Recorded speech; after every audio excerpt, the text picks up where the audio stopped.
Hello everyone. Today I am presenting you video number 2 for lesson number 30 sound. In this video we will be discussing about propagation of sound. By now you all know that sound is produced by the vibrations or a vibrating object produces sound. Now traveling of sound is known as propagation of sound. Like you have studied in lower classes that light travels in straight line, that was the propagation of light, rectilinear propagation of light. Here traveling of sound is called propagation of sound. Sound can travel through different media like solid, liquid and gas, but sound cannot be propagate in absence of medium. If there is no medium, then sound cannot travel, and no medium means there is vacuum. The place where is no air, or when air has been removed, then it is said to be vacuum.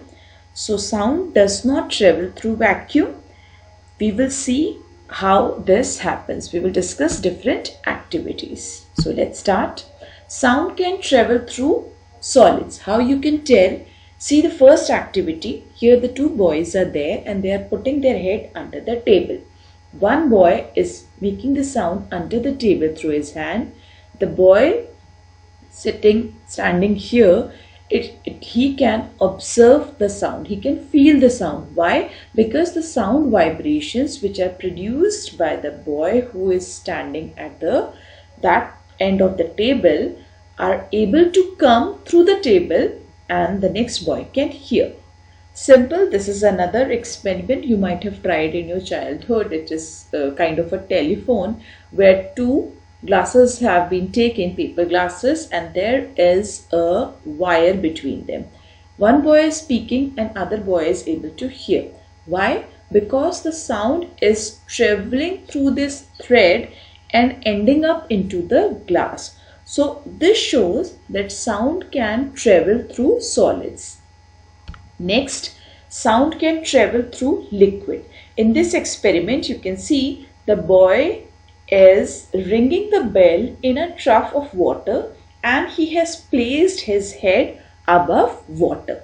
So he is able to hear the sound of the bell because sound vibrations which are produced by bell are passing through water and reaching to the ear of the person. So this shows that sound can travel through liquids also. But what will happen here? Sound can travel through air but not through vacuum. In this setup you can see there is a glass jar and there is a bell is present. In the first situation air is present in the jar, and when you will ring the bell the sound is audible to you, the sound is heard. Why? Because air is present in the glass jar which is passing the sound from the bell to the ear of the person. But what is happening in situation B? The air has been removed by a vacuum pump. Then what will happen? The bell is ringing but no sound is heard because vacuum is there in the glass jar and sound of bell thus cannot be heard. So from these three activities it must be clear to you that sound can travel through solids, liquids and gases, that is air, but it cannot travel through vacuum. So how do we listen to each other? Because the air is there in between. Okay, so air acts as a medium between the source and the receiver. What we are doing when we are speaking, our sound is with the other person is able to hear. Because there is a medium air, it is taking the vibrations and it is passing to the receiver. So this happens in hearing mechanism. Now one more thing, we can observe that sound can travel through gas, liquids or solid, but no medium, no sound is heard. You can see this is the molecules or the atoms of the three states of matter: gas, liquid and solid. So in which of the three you will be able to hear the sound fastest? it is in solid because the atoms or the particles are very closely held. Next in liquid and least in the gases. So sound can travel through matter. What is matter? Anything which occupies space. And you all know that there are 3 states of matter, that is gases, liquids and solids. Okay. Now most of the sound which you are hearing, it is traveling through gases, that is air. Now some sound that we hear, they travel through ear, and some of the sounds we hear, it also moves to the solid. Sound waves travel slowly through the air. Why slowly? Because there is lot of space between the particles. Sound waves travel at a faster rate through water than the air because the particles are little bit closely held, and in cases of solid, the sound waves travel very fast through the solids. Different examples are being given for the traveling of sound in different states of matter. Now, from this we conclude the speed of sound. It is important you should know that speed of sound in air is 343 meter per second. In wood, that is solid, it is round about 3960 meter per second, and in water it is 1493 meter per second.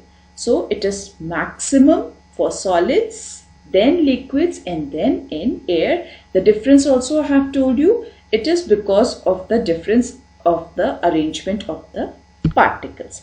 Now how do astronauts communicate in space? Because there is no air, and we have studied that no air means vacuum and sound cannot travel through vacuum. What happens is, there is a term called radio waves. Radio waves are just like the sound waves, they can travel through the vacuum. Now what happens is, in space the astronauts have a device in their helmets which is transforming the sound waves from the voice into radio waves and transmit them to other astronaut in the space or to the ground.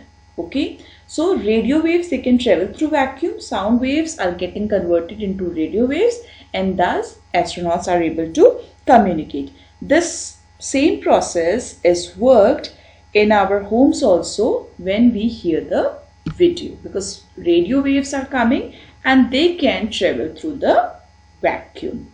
So this much for today. Next part in the next video. Thank you so much.